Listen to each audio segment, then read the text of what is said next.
Wonderful to be back on public television. It's now 10 years we've been creating public television programs. It's been a wonderful, wonderful journey.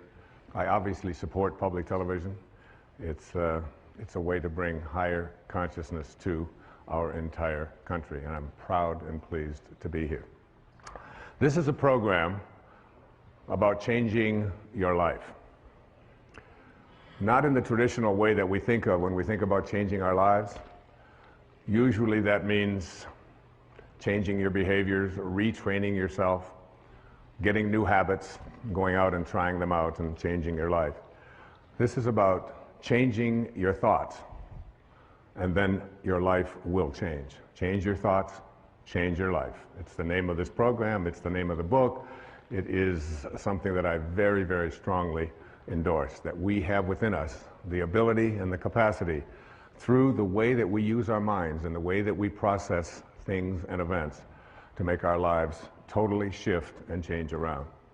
And I can tell you that it doesn't make any difference what age you are, whether you're a teenager watching this, or whether you're someone in your 60s, 70s, 80s, or anywhere along the way, you can make that change. And I'll tell you, it happened for me. 2 years ago, on the 10th of May, I turned 65, and the next day, on the 11th of May, I had a life-changing thing take place for me. I changed the way that I was thinking about who I am, about what kind of a man I am, about what kind of a person I intend to be for the rest of my life and where I'm going. And something began to resonate with me that I had to make a shift and make a change at the age of 65. I had a wonderful office, which was really a townhouse. It was filled with over 20,000 books. It was filled with clothing. It was filled with records of all kinds. It had pictures on the wall. I had awards that I had received over the years, and everything that I had accumulated, literally, in this physical world, had accumulated in that office. I turned the key and handed it to my manager, Maya, who's been with me for almost 30 years, and I said, I would like you to sell everything or distribute everything that's in there. Sell the townhouse, get rid of it. Take all the records, all the books. I got rid of my shoes. And I left it all behind and turned it over to her to get rid of everything. I detached myself from a lifetime of accumulations, and I moved full-time to a place over in the middle of the Pacific Ocean on one of our great islands called Maui. And in the next months, I began to get a lot of things coming to me about what my life was to unfold, things that I wasn't even expecting. And I think about this idea about what age you are and whether or not changes and shifts can be made, and how difficult so many people attribute this to. They say, that's an impossibility. I couldn't possibly do that. I'm so attached to all of these things. Or I'm too old. I've been living in the same place too long, whatever it might be. Right here in this audience is one of the women that I revere, I think more than any other woman I can think of in the professional world. At the age of 60, she changed her thoughts, and her life changed dramatically. She started a publishing company called Hay House, which is one of the world's largest publishers of spiritual and higher consciousness materials. She wrote a book called You Can Heal Your Life. She's here today. Her name is Louise Hay. Louise, would you stand up and be acknowledged?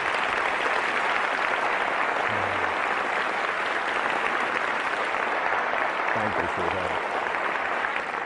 Louise, with a great number of people from all over the world, just celebrated her 80th birthday. So,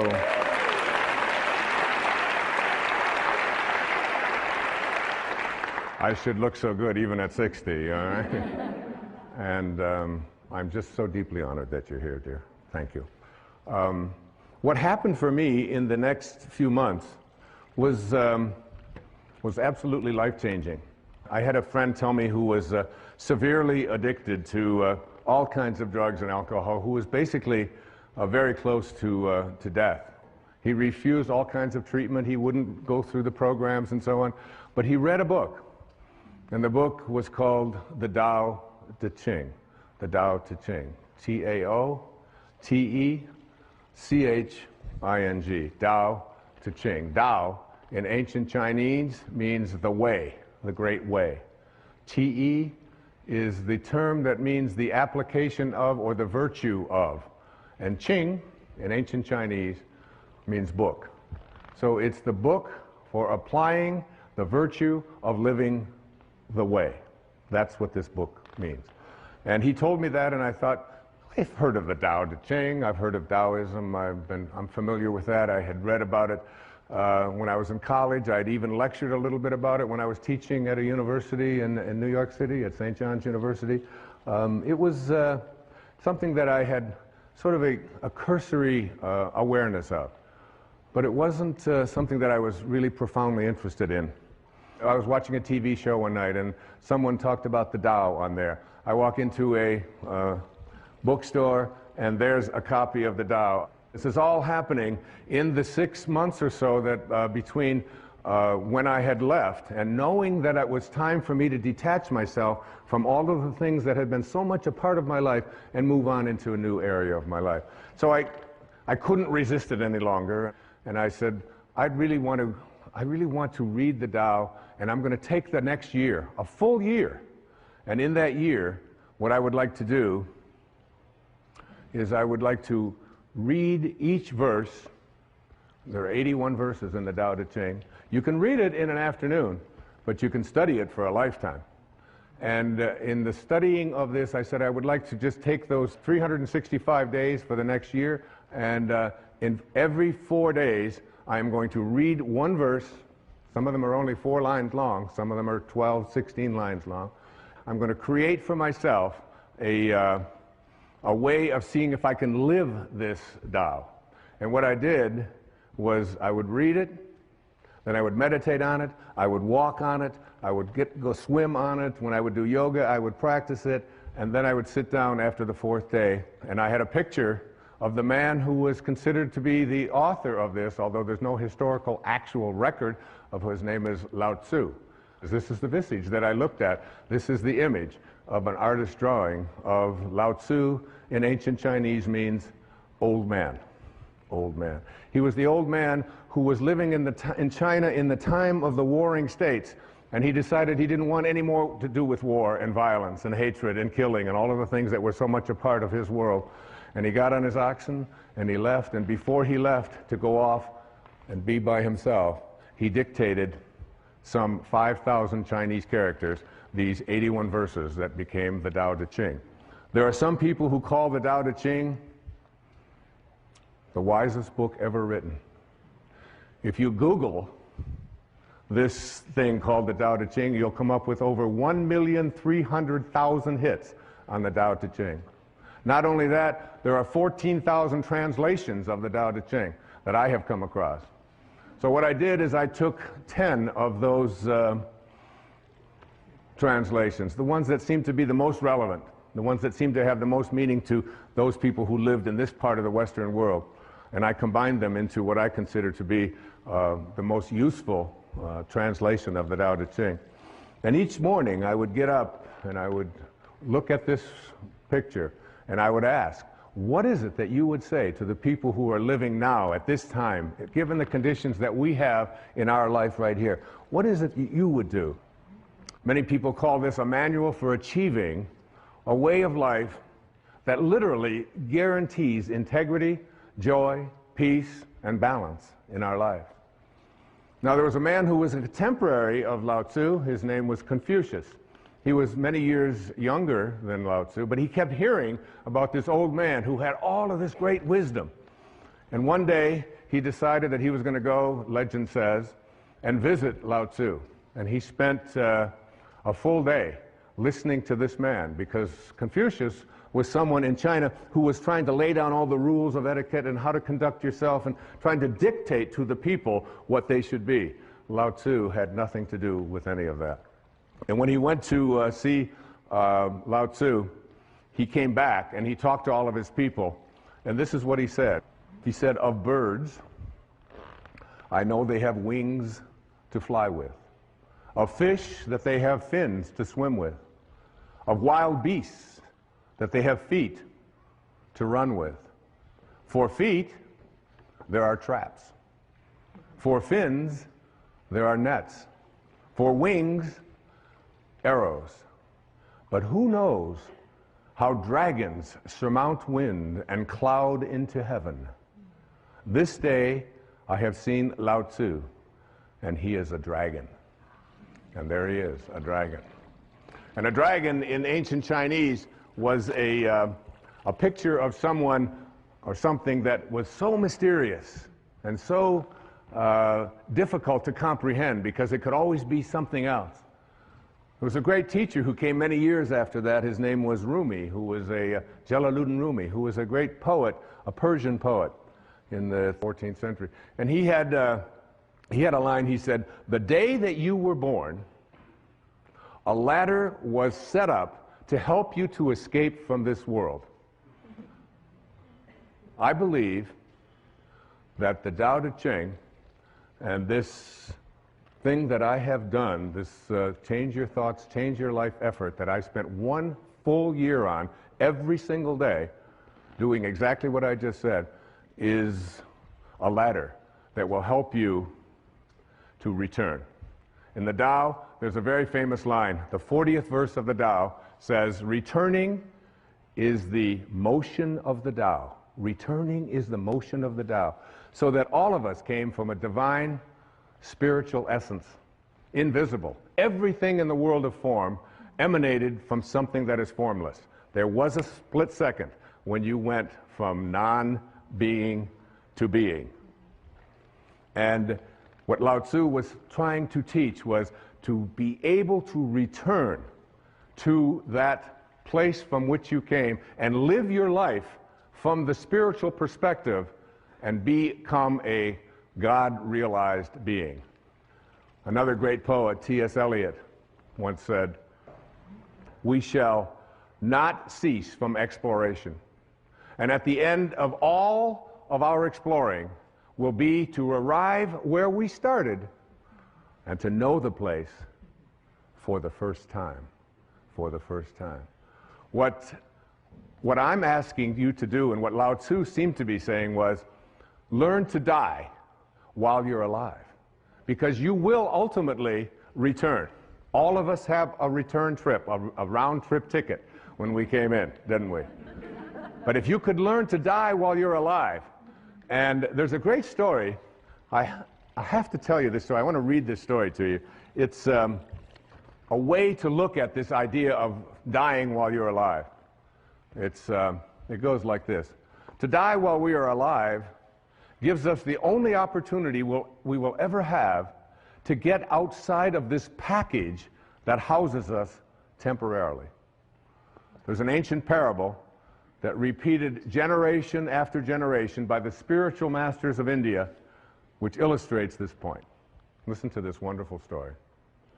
A traveler from India went to Africa to acquire some local products and animals, and while in the jungle, he saw thousands of beautiful, multicolored talking parrots. He decided to capture a talking parrot and take it back as his pet. At home, he kept his parrot in a cage, and he fed him, and he gave him wonderful seeds and honey, and played music for his pet, and generally, he treated him very well. When it was time for the man to return to Africa 2 years later, he asked his parrot if there was any message that he could deliver to the parrot's friends who were back in the jungle. Well, the parrot told his master to say that he was very happy in his cage and that he was enjoying each day and to convey his love. Well, when the traveler arrived back in Africa, he delivered the message to the parrots back in the jungle. Just as he finished his story, a parrot with tears welling up in his eyes fell over dead. The man was alarmed, and he decided that the parrot must have been very close to the parrot in the cage, and that this was probably the reason for the sadness and for his demise. When the traveler returned to India, he told his pet what had happened. As he finished his story, The pet parrot's eyes welled up with tears, and he kneeled over dead in his cage. The man was astounded, but he figured that his pet died from the despair of hearing of the death of his close friend back in the jungle. The trader opened up the cage and tossed the dead bird outside onto the trash heap. Immediately, the pet parrot flew up to a branch on the tree outside. The trader said to him, "So you're not dead after all. Why did you do that? You tricked me." And the parrot responded, "Because that bird back in Africa sent me a very important message." What was the message? The trader wanted to know. He told me that if you want to escape from your cage, you must die while you're alive. We must indeed die while we are alive in order to be able to look back at our waking consciousness and see ourselves trapped in our cage, which in our case is our body. And then we will see how unnecessary it is to remain caged. Isn't that a great story? I love that story. Yeah, you can applaud. What I encourage you to do is to create for yourself a sacred space. And in this sacred space, I would like you to place everything that has energy value to you. Photographs. I have this photograph that I looked at every day for 1 year and began to talk to after a while. It's a little weird, but you begin to get this idea. And those of you who wonder why I am wearing no shoes, I'd like you to know that where I live, you never walk into a sacred space with your shoes on. It would be considered dishonorable to do so. And to me, this stage, this setting, this beautiful place, and this beautiful symbol is a sacred, sacred space. I live without shoes. I heard it said once that if you wear shoes everywhere you go, the whole earth will feel like leather. And it's nice to feel what the earth feels like and to feel that naturalness. So in that sacred space, you will feel the energy of the photographs, of any mementos that you have, of pictures of your children, of drawings, of statues, of anything at all that you can think of. I have a beautiful sacred space, and it calls me. And as it calls me, when I go into that place that is so profoundly sacred to me, the most beautiful things begin to happen for me, particularly in the middle of the night when no one else is up, and I feel closest to God, and I feel closest to this beautiful old man who sent so many important messages to me through his Tao Te Ching and in my meditations to help me to create this program, Change Your Thoughts, Change Your Life, Living the Wisdom of the Tao. What I would like to do now is to look at some of the key thoughts that I would like you to think about and consider changing as you become a person who becomes more God-realized. That is, someone who has died but stayed alive and returned and went back on that return trip. The first of these thoughts to change is to change the idea that I can't trust in my own nature, to I trust in my own nature. Did it ever occur to you that you have a nature? That nature is so profound and is always calling you. You know it. No one else can know it. No one else can impose it on you. No one else can tell you what it is that you feel in here that you know is why you're here and what you're doing here. There's no one else can explain that or explore that with you. You can't share it. Everything in the universe has a nature. Your dog has a nature. A crocodile has a nature. A duck has a nature. A crow has a nature. Everything has its nature. Everything has a dharma, including you. But what we've learned and we've grown up to believe is that I can't trust in that nature. My nature, to trust in your nature, to know that you came from a divine place of well-being and to trust in it. Listen to this, verse 38 of the Tao, a few lines. The great master follows his own nature and not the trappings of life. A truly good man is not aware of his goodness and is therefore good. Think about yourself. The first moment of life, the very first moment, that speck when you went from nowhere, N-O-W-H-E-R-E, to now here, N-O-W-H-E-R-E, from nowhere to now here. Same thing, just a little question of spacing, just a little different spacing, all right? So you went from nowhere, now you're in now here, and where do you think you're going? Nowhere. Right? Back to nowhere. Who out there watching, who in this audience isn't going back to nowhere? That's where we're all headed, back to nowhere. So in that split second, then you lived inside your mother's womb for 9 months. And in that 9-month period of time, you trusted your nature. You didn't have a sonogram and say, my God, I don't have a nose. This is very scary. What if it doesn't show up on time? Or you didn't do any of that. You trusted completely in your own nature, right? And so did your mother. There's very little that you can do, because what you were to become, everything that this physical body needed, was all handled in there. And also, beyond what was needed for your physical world, and what Lao Tzu called the world of the 10,000 things. The 10,000 things. There's 10 zillion things, obviously, in the physical world, but that's how he named it, the world of the 10,000 things. And in that world of the 10,000 things, everything returns back to its source. But while you're in that place, and why wouldn't you believe, even maybe for a second, that not only was my physiology all handled for me, but everything else that I needed, if I could just stop interfering with it and stop other people from doing it, that everything I needed. And that's a big part of understanding change your thoughts, change your life. It's a big part of that. The idea that I have a nature that I can trust, not something that I have to be afraid of, and I can stop letting other people interfere with it as well. So what happens? We go through those 9 months, totally uninterrupted. We have no questions. Everything works out. And then what? We say the very first thing, we pop out after 9 months, we'll take over from here. That was good work. Nice work, God. Thank you very much. And so what we'll do is just sort of edge you out of here, you know. So we edge God out. We take on an ego, E-G-O. And we edge out and we say, we'll take over. And we have an ego, and this ego, what this ego does is it takes on a set of beliefs. And these beliefs are that I am what I have, that I am what I do, that I am what other people think of me. So we're raised to believe that the more stuff I accumulate, the more things that I get, this is who I am. The more that people like me, this is what I'll get, and on it goes. I want to tell you a story. It's a story of one of my children. Her name is Tracy.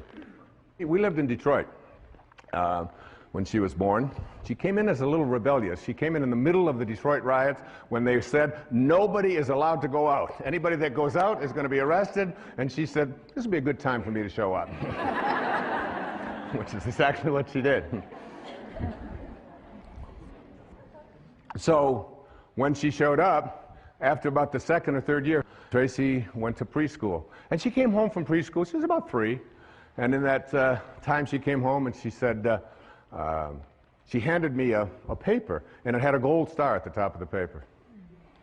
And I looked at it and I said, and she said, Daddy, I got a gold star, I got a gold star. I said, I'm not really interested in gold stars. I said, but what are you doing? What is this? What? She said, well, we did something in school called adding, and I got them all right, and I know how to. I said, adding? I can't believe, you're 3. You can't learn to add when you're 3. And I went through this whole long thing about adding and how terrific it was, and she kept saying, Daddy, the gold star, excuse me, but I was the only one in the class that got a gold star. I got them all right. I said, you know, Tracy, I said, honey, I said, some people just need to have gold stars, and teachers sort of like to give it out and make that the reason why you're doing something, I said, and set you apart from everybody else. I said, but your dad doesn't really care much about that and how you stack up with others, and they're going to be, I'm more interested in what you're learning. And she said, okay, she was used to that. She had a weird daddy, and she knew that. So about another month or so, she came home with a with a paper that had looked like it had had a gold star on it, but it had obviously been taken off. Her little thumbprints were all over, but there was a place that had been a gold star. It was taken off. And I said, what's this? Oh, she said, we're now doing subtraction. And I said, subtraction? That's amazing. And I took over by her dresser. I said, you know that money you've got in your piggy bank? I put it in my pocket. I said, that's called subtraction. Isn't that great? And she said, give me that money back. And we talked about subtraction. Finally, I couldn't take it anymore. I said, honey, what happened? What was this? What was here at the paper? And she said, oh, she said that. She said, the teacher gave me one of those gold stars. I said, really? I said, well, what happened to it? Oh, she said, I took it off. I said, well, what'd you do with it? She said, I gave it back to her. I said, well, what did you tell her? She said, oh, I told her to give it to someone who needs that sort of thing. True story. Yeah. And there she is. She's standing right here. She's going to be 40 this year, my daughter Tracy. So what we have to do is learn how to take this ego of ours, this part of us that believes that who we are is what we have and what we do and what other people think of us. But remember, if you grow up believing that you are what you do, then when you don't, you aren't. And if you believe that you are what you have, when it's gone, you aren't. And if you believe that you are what other people think of you, your reputation, which we raise people to believe, I have to be concerned with what other people think of me. Take this ego and retrain it. And one of the ways that you do to retrain it is, first, you take this idea that the ego has of fear. What are you afraid of? Anybody out there, what are you afraid of? Shift from fear to curiosity. Become curious about what you're afraid of. That's what Lao Tzu taught me. Become curious about what you're afraid of. You're afraid of flying? Get curious about that. Get interested in that. You're afraid of snakes. You're afraid of disapproval. You're afraid. Just shift from fear and say, I'm going to become more curious about what I'm afraid of. And then take all of the things that you're attached to, like all of your photographs, like all of your furniture, like all of your clothing, like all of the stuff that you find so much attachment to, and start letting it go. Start letting it go. You know, the day that I turned that key on May the 11th in 2006, I didn't even know where I was going. I just knew there was a shift taking place. I felt freer than I'd ever felt, I think, in my life. In my mid-60s, out there on a whole new adventure. And here we are talking about it on national television, on PBS. Take that idea that you have to be attached to things and know that you came in with nothing, with no thing. And you're going to leave with nothing, with no thing. And understand that your life is a parenthesis in eternity. Live there without attachments. And then take your need to be in control of yourself, of others, of the situation, and shift from control to trust. Begin to have a trust. Lao Tzu is profound about this. In each one of the 81 verses, it comes up about 60 times as you look at letting go and letting God, allowing yourself to trust in your nature, allowing yourself to no longer believe that everything has to be controlled by me, and that other people no longer have to be in control of me as well. Begin to trust. Just like you did for the first 9 months. You trusted. Your nose showed up. Your height showed up. Your eyes showed up. Whatever. It all showed up. It's all perfect. It's all divine. So why not wander through your life and have this wonderful, peaceful knowing that it's all fine? And finally, shift from your sense of entitlement. Nobody can treat me that way. I'm entitled to have this. Well, I paid for that. I let go. I mean, that in 1 year, I let go of all of my entitlements. I don't feel I'm entitled to anything. I'm just here. Shift from entitlements to radical humility. Lao Tzu speaks about it so often. Stay humble. Stay low. The greatest leaders are the ones who do the least. The ones who stay back and just model and allow. And at the end of the day, in one of the verses of the Tao, it says, the people will say, we did it ourselves. We did it ourselves. In verse 49 of the Tao Te Ching, here's an exact quote. The sage is kind to the kind, and kind to the unkind, because the nature of his being is kindness. And also, be wise and help all beings impartially, abandoning none. You know what I do? Just before I did this program, I have to admit I was nervous. I was humbled by it. Like, who are you, Wayne Dyer? Who are you to read the Tao and believe that you can interpret it on television and interpret it in a book and spend a year and say, like, I got real humble with that. And you know what I say? Tao, which is just another word for God or source or Krishna or Allah or whatever you want to call it, guide me. Guide me now.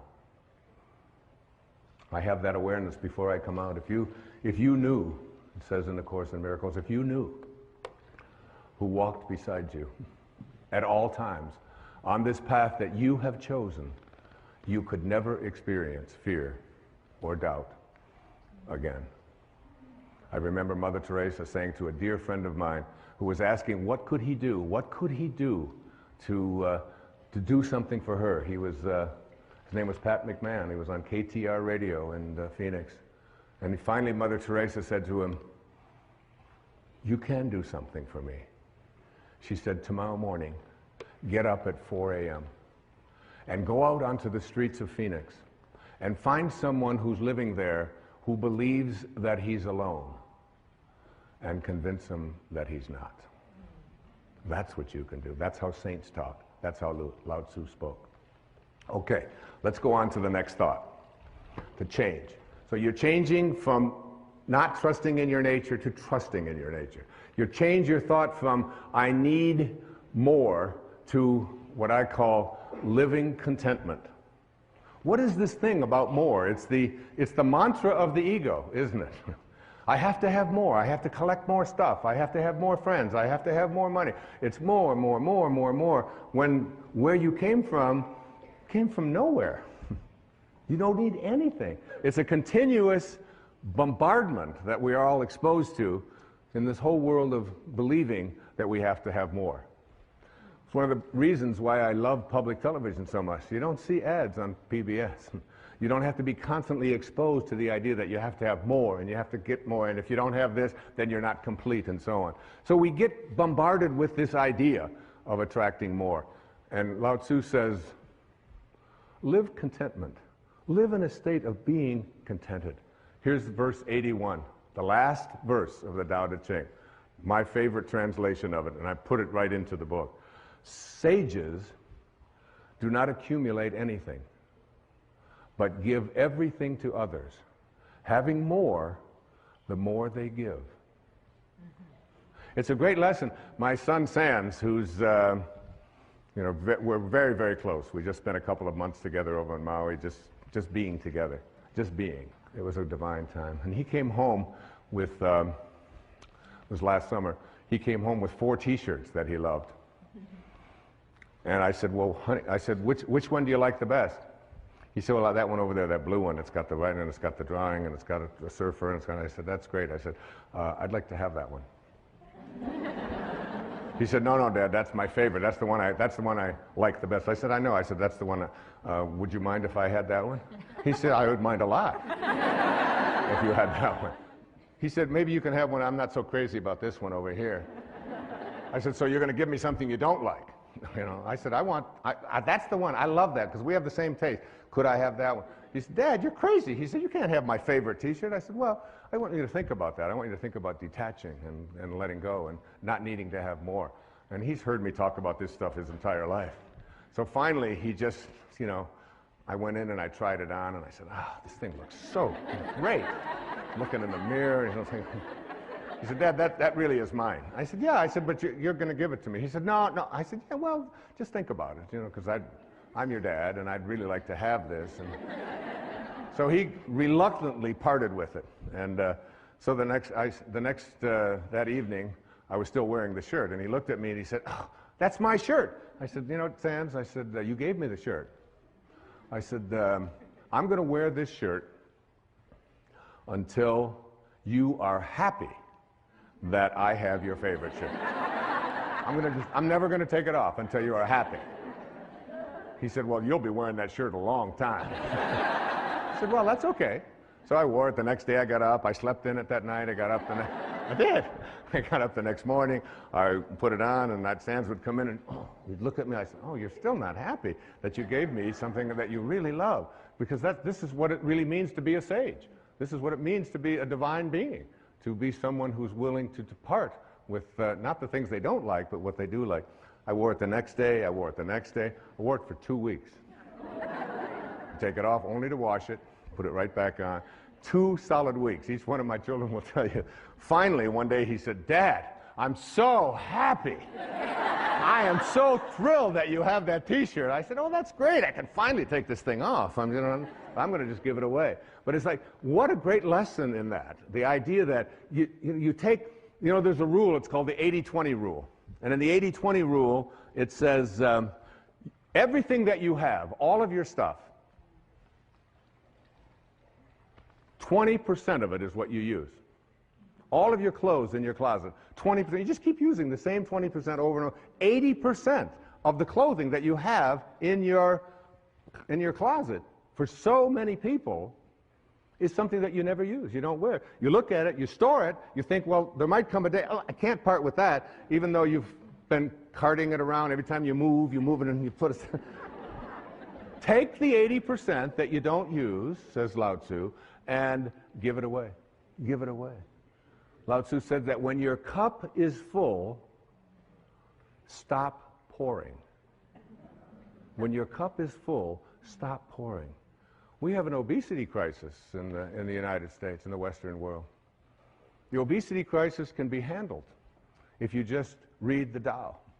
If you realize, in verse 33, it says, if you realize you have enough, you are truly rich. If you could just learn something called portion control, where you just take a bite and you say, is my cup full?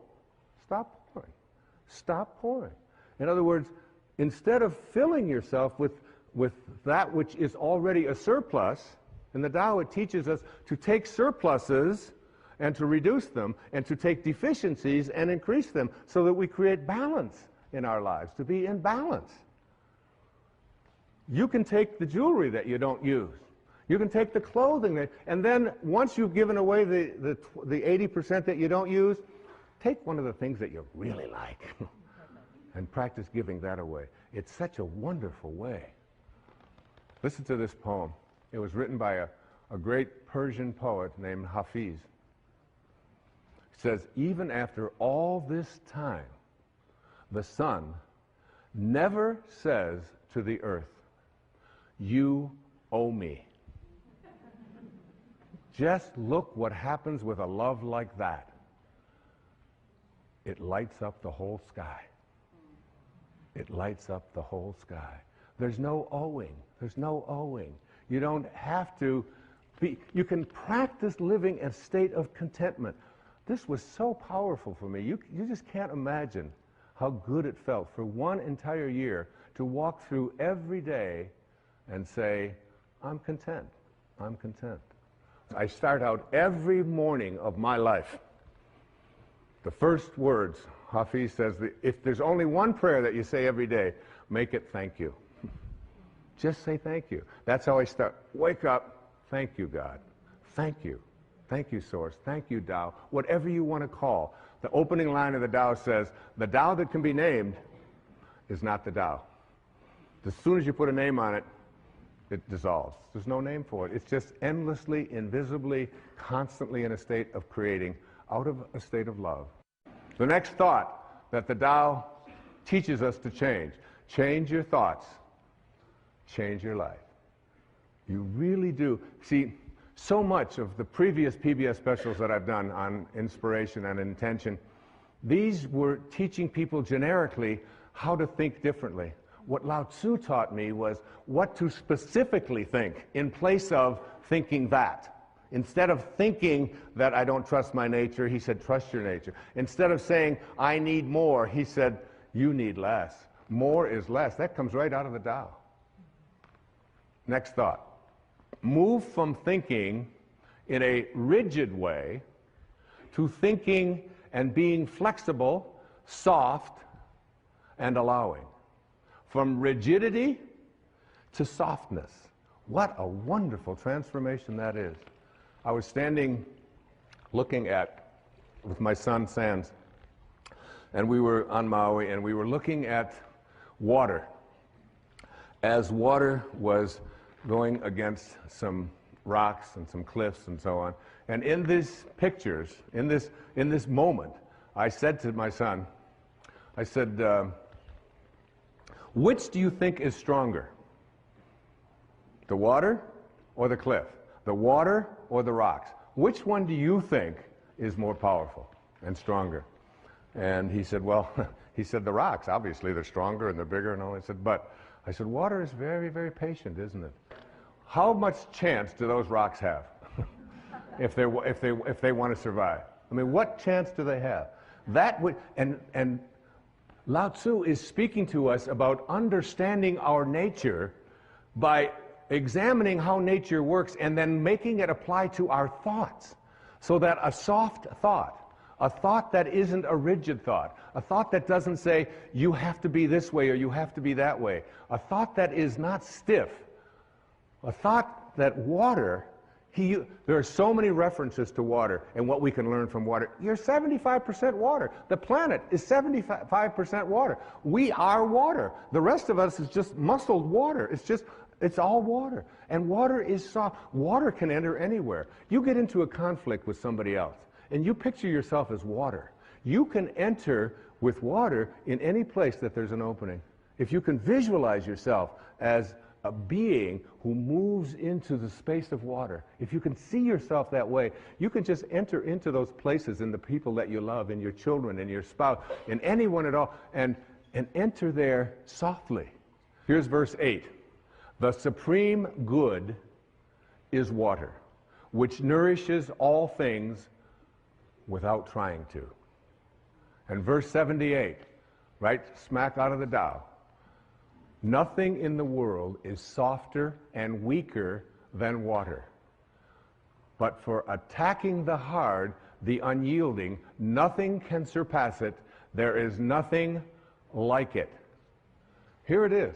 I asked when they designed this set, this beautiful set, and thank you designers for this, I asked if I could have water on the stage.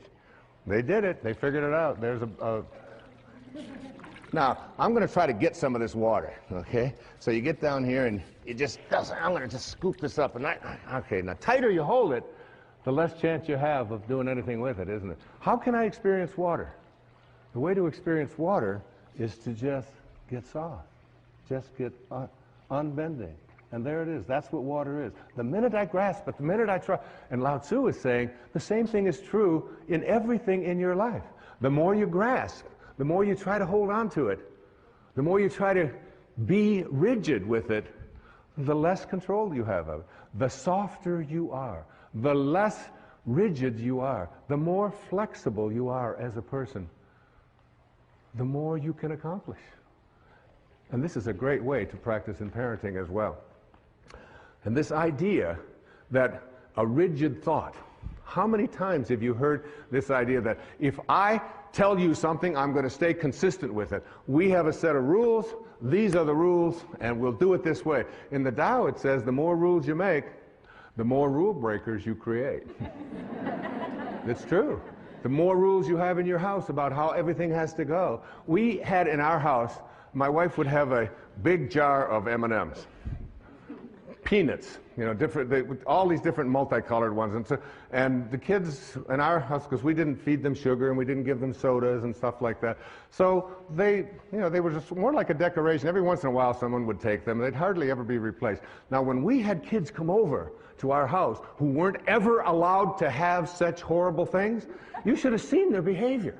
You know, they would scoop them up, they'd be putting them in their pockets, and they'd get their purses, and they'd open it up, and, you know, the whole thing would be empty. I said, well, what are you doing? He said, well, you mean you can just have these whenever you want them? I said, well, we don't really have any rules about that. It's just, it's not something that we encourage or discourage. It's just there. It's like Emerson had a wonderful line. He said, A foolish consistency is the hobgoblin of little minds.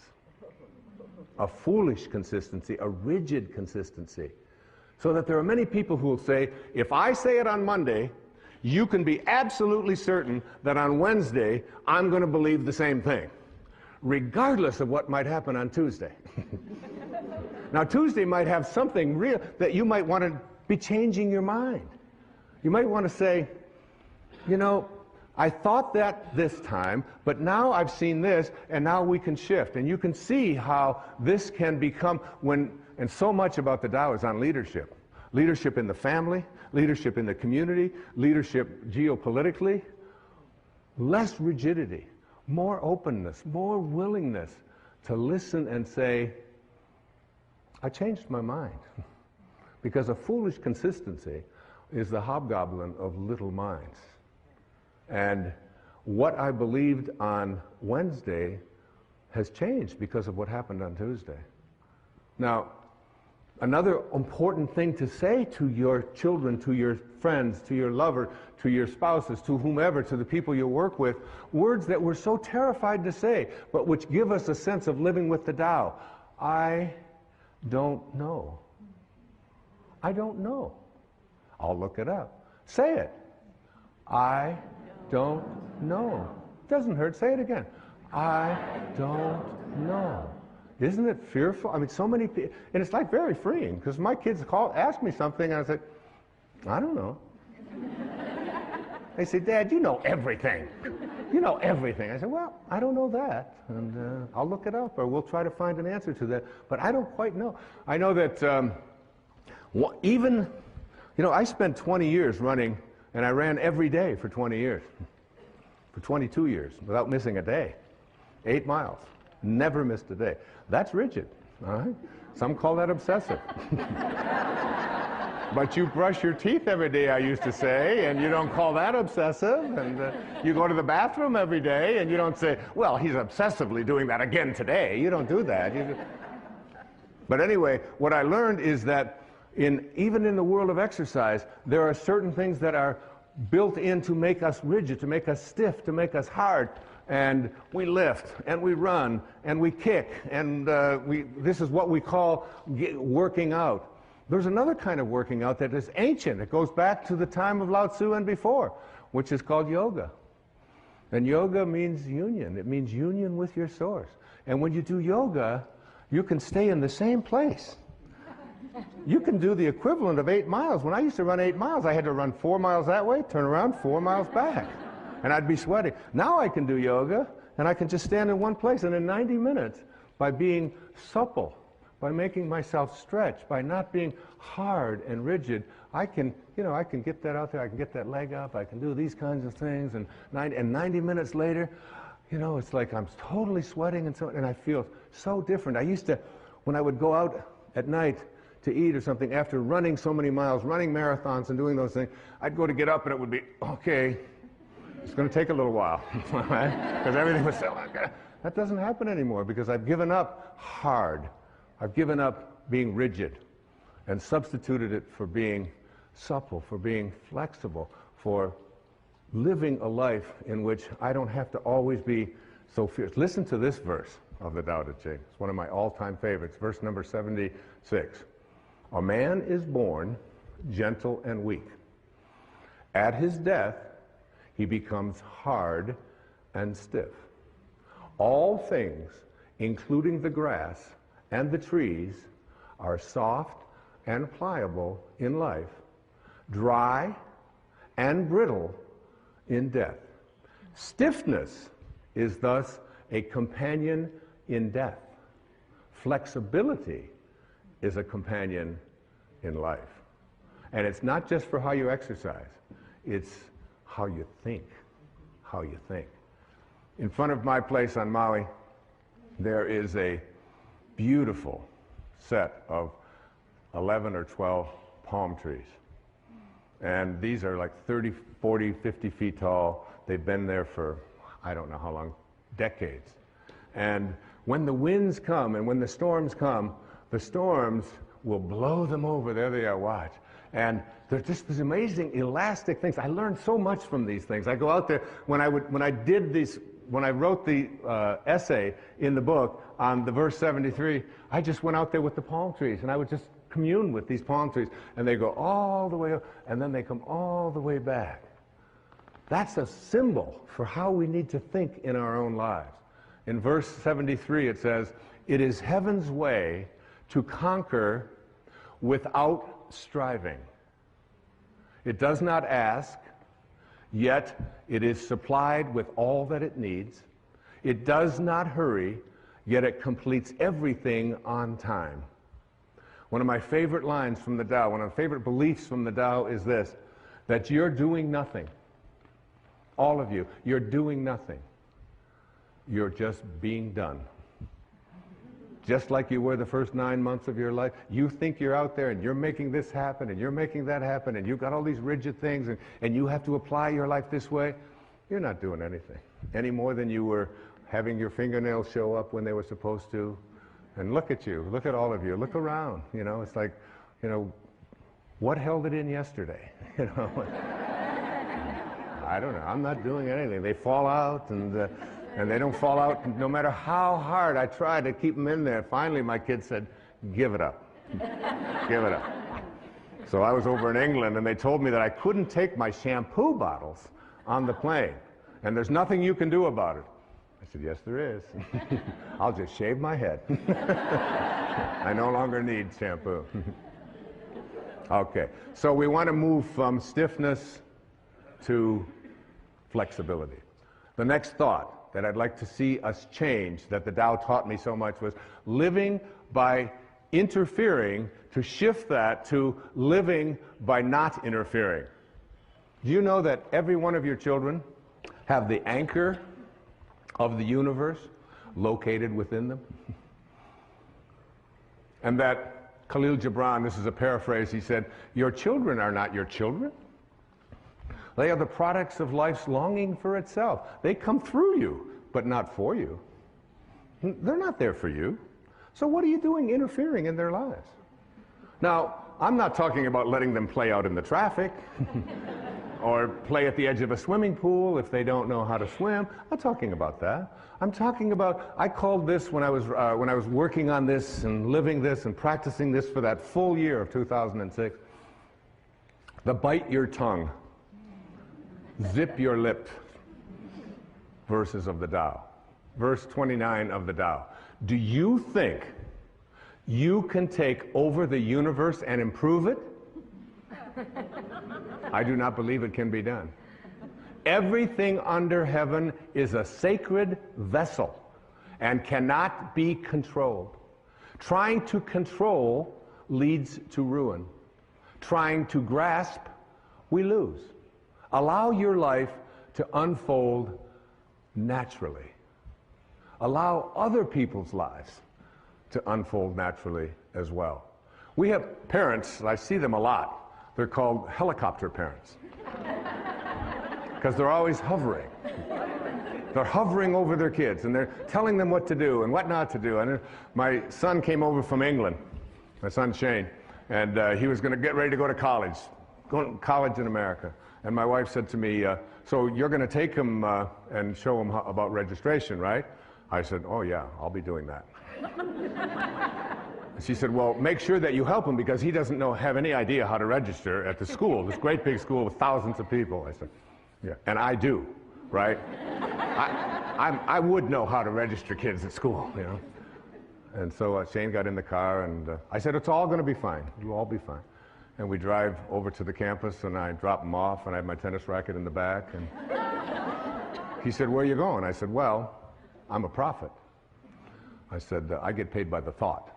And I have a tennis match, and then I have to walk on the beach so that I get paid by the thought." He said, "But what about the registration?" I said, "Well, the registration," I said, "you'll do a lot like I did when I learned to register."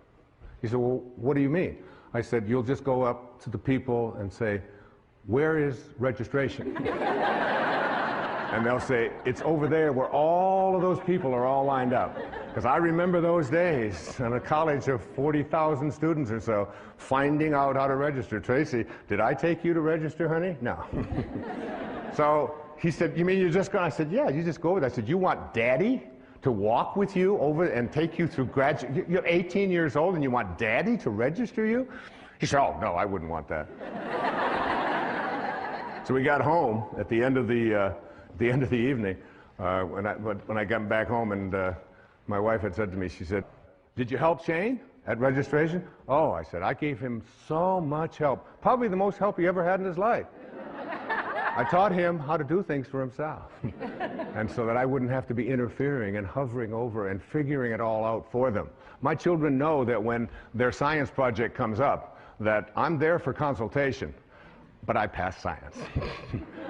I got through that myself. And you'll be doing your own science project. If I can help you, I'll be happy to help you, but I'm not going to be getting the glue and figuring out how to make a time clock and all of that. I said, you know, just look at a clock. That's how you tell time for me, whatever it might be. And it's not an uncaring, and it's not a callous attitude at all. It's an awareness that your children have the anchor of the universe located within them. That's what Lao Tzu said. Now, my dear friend, who I love so much, she's right here in the audience, Carrie, right there, Carrie Evans from Maui. She has two beautiful little daughters. And she asked me if I would watch them one afternoon when my grandson, Carter, was visiting. I said, I'd be happy to watch them. She said, but you don't understand. I mean, they're gonna do this and they're gonna do that. I said, you just go off, and she was studying for an exam. I said, you go study, do whatever you have to do. I can handle 3 little kids out at the swimming pool for 3 or 4 hours. I can handle that. So she went off, very nervous, gave me lists, told me what to do, what they might say, what they might not say. And then if she says, now if Kylie says this, you tell Kylie, and if Kamiley says it was Kylie, Kamiley, and Carter. All right? So they go out there, and right here, there's a little pool over here, a little swimming pool. And I watch them over in the swimming pool, and Kylie takes the water and splashes my grandson, Carter, and splashes Kamiley, and Kamiley comes over to me and runs over within 2 minutes. Says, Kylie splashed me. Well, of course, I'm working on the Tao. Non-interference. And I said, splashing, honey, is in the way of things. When you're near water, splashing will take place. She said, yeah, but she splashed me. I said, you'll probably work this out. This will all be fine. And she stood there for the longest time with her little lip and so on, and finally she realized she wasn't getting anywhere with me. She went back. Before you know it, one of them had taken, now Kylie and Kamiley are teaming up against Carter. And they pushed him under or whatever. Now one of them is 5, and one of them is 4, and one of them is 7 or 8. And Carter comes running over as fast as he can, runs over. He calls me Bampa. I'm Grandpa. Bampa. Bampa, Bampa, Miley pushed me under the water. I said, Carter, I'm a Taoist master. But Bampa, she pushed me. She put me under the water. I said, you'll just have to work this one out, Carter. I'm a Taoist master. This went on all for the first hour or so. But I noticed as I was less interfering and less interfering that they were working it out. They tried again after a few times. They'd come over and they wanted this and they wanted them pushed and wanted that. But each time when I let them know that I was watching and making sure they were safe, but I wasn't going to interfere. I wasn't going to resolve it. I wasn't going to settle their disputes for them. I wasn't going to be a helicopter parent, even for an afternoon. And the way that it resolved itself was they had the anchor of the universe within them. They have a nature. They know what to do. One of my favorite things always to say to my children when there's a conflict is, you know what the right thing to do is. What do you think? You know. You have it in your heart. You are a divine being. They all know that. I've said those words to them over and over again. You'll figure it out. You'll work it out. Not I'm going to interfere. I'm going to tell them what to do. You can practice this so many places, so many ways in your life, particularly as parents, even in business. It's very important in businesses to allow the people to say at the end of the day, right out of the Tao, oh, we did that ourselves. We did it ourselves. In the Tao it says, there's a time for everything, and everything in its time. There's a time for everything. Listen to this. There's a time for being ahead, and a time for being at peace. There's a time for being in motion and a time for being at rest. There's a time for being vigorous and a time for being exhausted. And in the Bible, to everything there is a season, a time for every purpose under the sun. I practice, this was so helpful to me, particularly as I do my yoga practice. In my yoga practice, it's, there are some very exhausting postures. I do this Bikram hot yoga, all right, so it's 105 or between 105 and 110 for 90 minutes. And there's one that I used to hate. It's called triangle, you know. And so you put your foot out here, and then you do this, and then you get yourself up, and you go all the way down, and you get yourself in balance like this. So you balance, and you take your arms out here, and then you take these like this, and it's 105 degrees in there. You take one, and you're looking up here at your arm, and you look, and you look, and you look, and then you bring it back, and it lasts a full minute. And I used to just wait for that minute to be over. Oh, my God. When are they going to bring me out of this posture? It was so exhausting. I started practicing what the Tao teaches. And I remember there's a time for being exhausted. There's a time for that. And as I practiced that, I said, and there's a time for being at rest. And it's coming. Hopefully soon.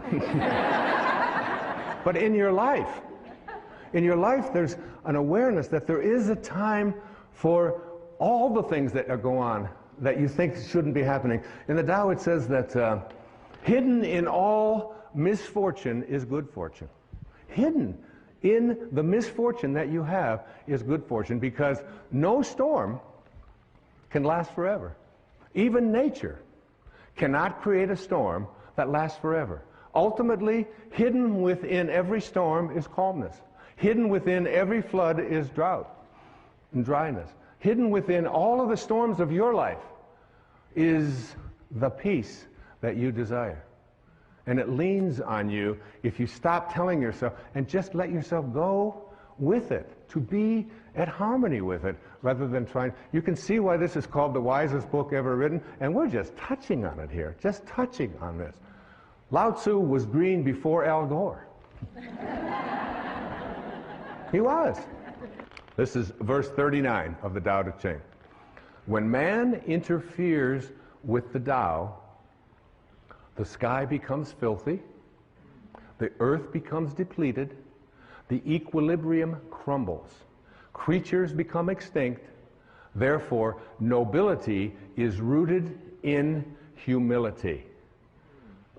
Finally, I'd like to say to you, in understanding this idea of the Tao, is to take time yourself for being in nature. Take an hour a day. Every day of your life, take an hour a day, no matter how busy you are, no matter what scheduling that you have, to get out in nature. Walk barefoot on the grass. Walk bare. It's one of the great ways to overcome an inability to sleep at night.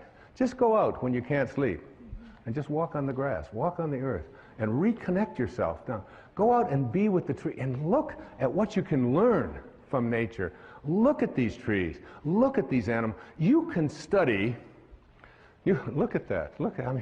You can study a flower like that is so magnificent as it's unfolding. That's an actual photograph of this thing growing and unfolding there. You know, be with that. You have much to learn from nature, from water, from the sky, from the winds, from the trees, from the birds. The more you do it, the more you see yourself in all of them. The more you'll feel yourself as a connected being, living the Tao. Another thought to change. To change from thinking big to thinking small. It's so much of the Tao has in it statements that seem so paradoxical and so confusing to us. More is less. Less is more. Think small and get great things done, accomplish great things. Listen to verse 64 of the Tao Te Ching. A tree that fills a man's embrace grows from a seedling.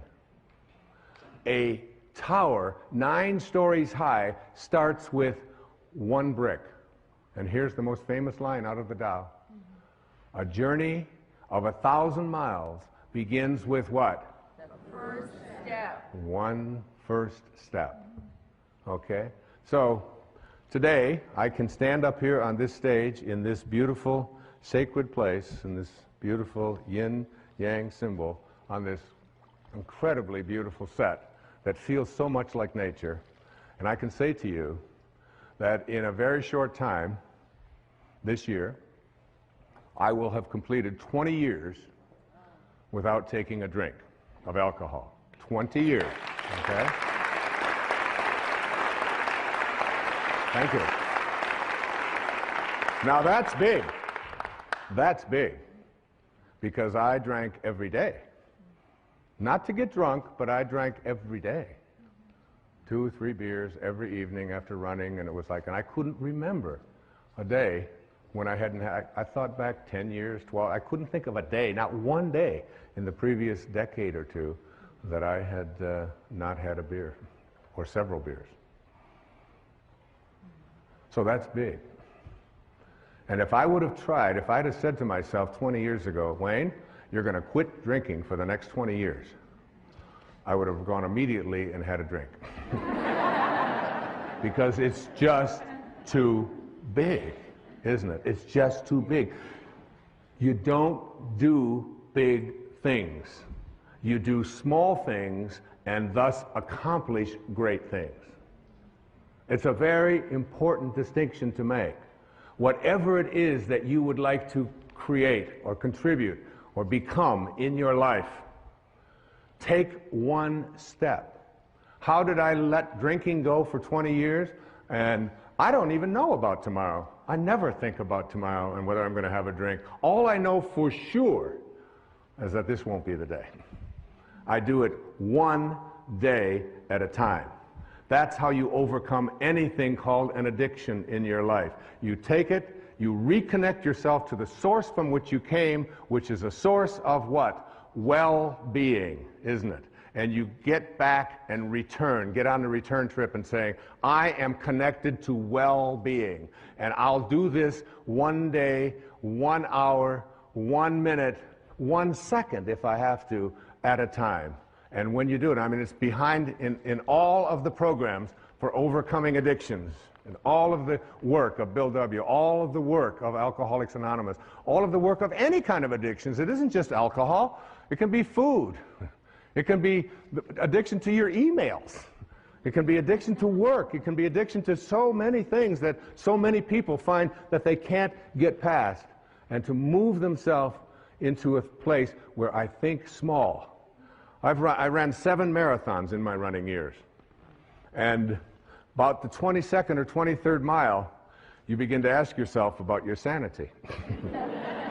And what am I doing here? And my body is breaking down. But the way that you finish the marathon is not by saying, I'm going to run 26 miles. You don't do that, especially when you've still got 5 or 6 to go. You just say to yourself, can I put my foot in front of the next one? Can I take one step at a time? Can I do it one step at a time? And before you know it, you've accomplished great things. I watched my wife give birth to 4 children right there in her in the delivery room with her.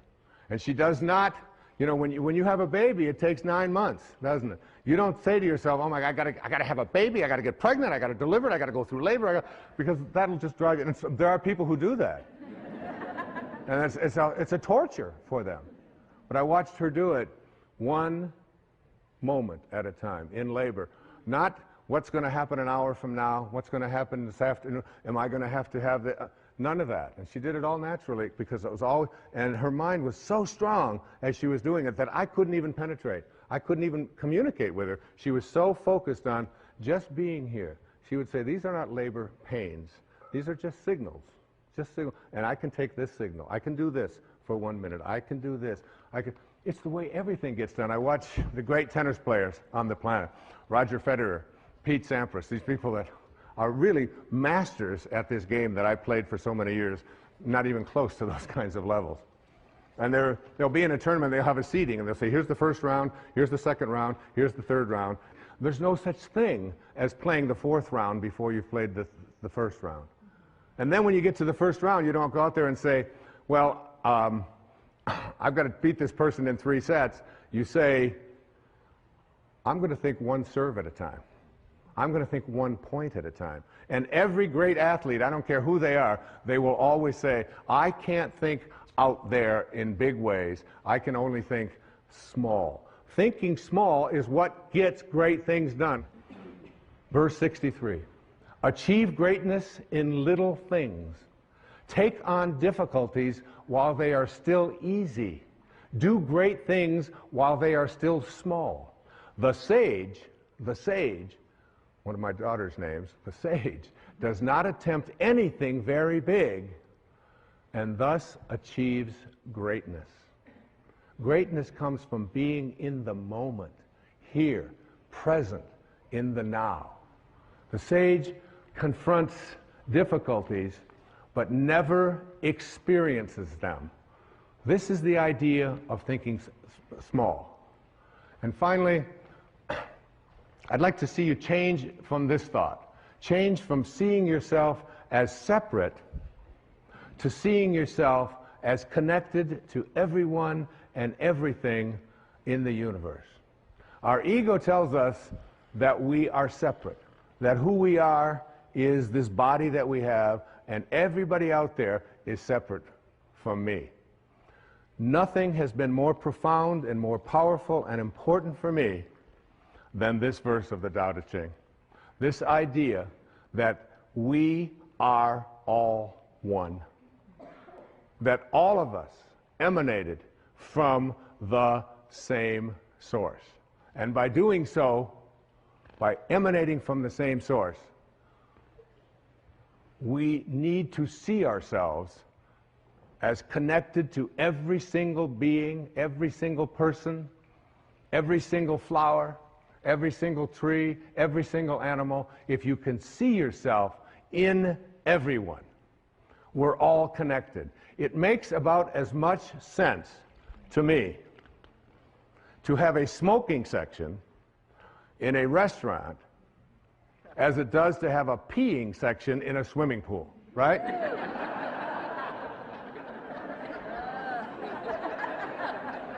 Oh, no, kids, no, don't pee over here. We pee over here. Does that make any sense? The Native Americans, one of my favorite quotes, I've used it many, many times. The Native Americans would say, no tree has branches so foolish as to fight among themselves. No tree has branches so foolish as to fight among themselves. We are all branches on a tree called humanity. When you read the Tao, when you read this idea about changing these thoughts and changing your life, you're going to see endless verses that speak to the absurdity of the idea of you having an enemy. The idea that you and anyone else on this planet is an enemy. In the Tao it says, I and enemy cannot exist in the same sentence. And he said, even those who go to war, the ones who will triumph in war are those who go to war without an enemy. And they will treat every victory in war not as something to celebrate, but as a funeral, as an indication that we haven't reached the highest place within ourselves to see that even those people that we judge to be our enemy are really connected to us. And it says in the Tao that a bad man is a good man's job. And a good man is a bad man's teacher. A good man is a bad man's teacher. So finding that and seeing that, listen to verse 10. Carrying body and soul and embracing the one, can you avoid separation? One who heeds this power brings the Tao to this very earth. This is the primal virtue. This was so helpful to me as I thought about it. Remember, I spent 4.5 days on each one of these verses. And in each one of those 4.5 days, I wasn't writing. I wrote the last 4 or 5 hours of those 4.5 days.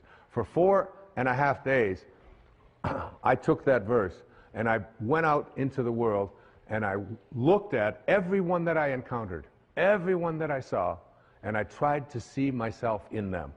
The person that was, dressed differently than I would dress, the person who was not as attractive, the person who was very old, the person who was very young, the person who used language particularly that was possibly offensive. When I would look out there and I would practice not judging, because the only difference between a flower and a weed is a judgment, isn't it? It's just a judgment. It's just a judgment. And if we want to end violence in our lives and in our society, we have to learn to change our thoughts. Remember the dandelions? When I was growing up out in Michigan, we had these dandelions. The dandelions would have, at a certain time of the year, they would get all these little fuzz balls at the top of them. The yellow little flower part. I always liked the dandelions. I thought they were really beautiful. And then they have these little fuzz balls. Now imagine if you want to end the problem of dandelions on your lawn, and you see them all out there with all their little fuzz balls. So you go out there and you take a shovel and you turn it upside down and you start smacking all of the dandelions like this. And what do you do when you use violence to attempt to end the presence of these dandelions, which are a problem for you on your lawn? Is they all scatter, and then in the spring, guess what you got? You got more. You got new generations of dandelions. There's such a lesson in that, isn't there?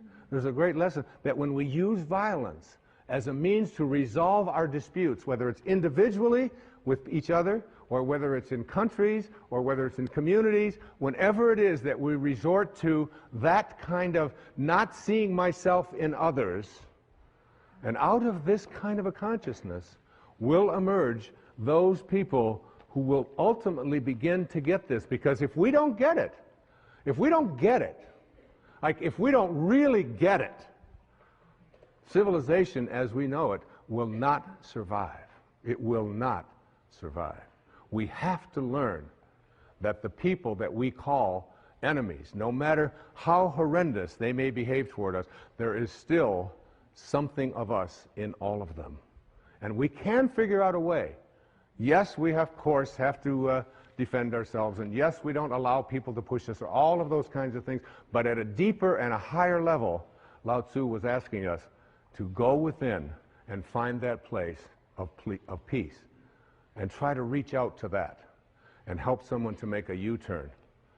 Those people can be reached because they have the anchor of the universe located within them. In verse 25 of the Tao it says, "Thus to know humanity, understand earth. To know earth, understand heaven," which is where earth came from. To know the way, understand the great within yourself. Within yourself. Look within and see it. Now, every single person watching this program will have conflicts with somebody in their life on a fairly regular basis, especially if you're in a marriage or in a partnership of some kind. Certainly if you have children, you're going to have conflicts. Now think about what you do when you have a conflict and that conflict comes to an end. The conflict is over. You've expressed your opinion. You may have yelled at each other. You may have screamed at each other. You may not have understood each other. But it's over now. How do you end the conflict? Lao Tzu says, the person of Tao will eliminate all of the pain, all of the stress, all of the anger, all of the hatred, if they decide to end the conflict with love. Just be the one who ends the silence by saying, we don't agree, but I love you. And it's all over. You have moved a person from staying in the world of the 10,000 things into the world of God, into the world of Source, because the Source has no violence in it. It creates endless numbers of flowers and beings and creations without using any force at all. There's no force there. Here's one of my teachers who lived in Bombay, which is now Mumbai, in India. His name was Nisargadatta Maharaj. He said, "Wisdom is knowing I am nothing. Love is knowing I am everything. And in between the two, my life moves." In between the two. The ability to take a conflict and to end it with love is one of the most powerful things that you can do. It has been a great lesson for me. When we have a conflict, what we do is I will be the person that will pick up that phone. You can be certain of it. I will end that conflict with love. And guess what that does to the conflict? It's over. It's over. You can't pick a fight with someone who just doesn't want to fight anymore, who just sends you love. So I want to summarize some of these thoughts, and there are so many. Change your thoughts based upon the wisdom of the Tao, and your life will change. There's many principles to live by in the Tao. First, remind yourself that there is no way to happiness. Happiness is the way. Bring happiness to all that you do. You accomplish much by trying less. It's so inconsistent, isn't it, with what we lived in the Western world. But the less you try, when I go out and swim in the ocean, and I do it almost every day, I try to do between 30 minutes and an hour every day, being out there in that ocean. And I just get out there, and if I try less, my arms just seem to know what to do, and the breathing just all works, and and I can swim all day. As soon as I try, as soon as I struggle, as soon as I try, the minute that I move myself into trying, it's like if I were to take this little cap here and drop it right there and say, I'm going to try to pick this up. I'm going to try to pick this up. This is what Lao Tzu was speaking about. So all of this,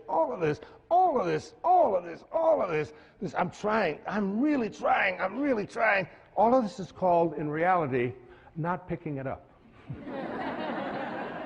That's what that's called, not picking it up. But when I just get easy and do less. See yourself, the Tao says, in everyone you encounter. A great lesson.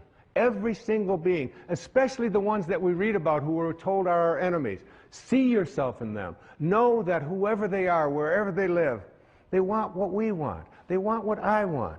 They want to be at peace. They don't want to be always struggling. They don't want to be sick. They just want to be loved, whoever they are.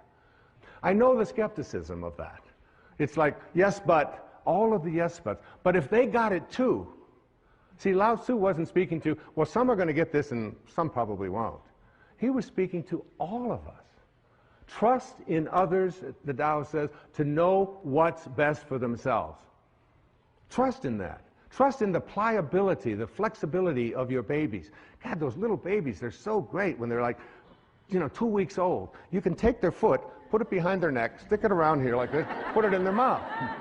They're so flexible. I mean, you can do anything. You pick them up, you turn them upside down. You watch them when they're starting to learn to walk, and they run, crash, they go down into the walls and all of this, and you think, oh my God, this kid will never walk again. Up they go, and they don't. Trust in their flexibility. Live without attachment and be generous. Be strong by bending. By bending. We need to learn this in our lives. We need to learn this in the world. It's not so important to be right. It's so much more important when you have a choice to be right or to be kind. Always pick kind. Always pick kind. Practice radical humility.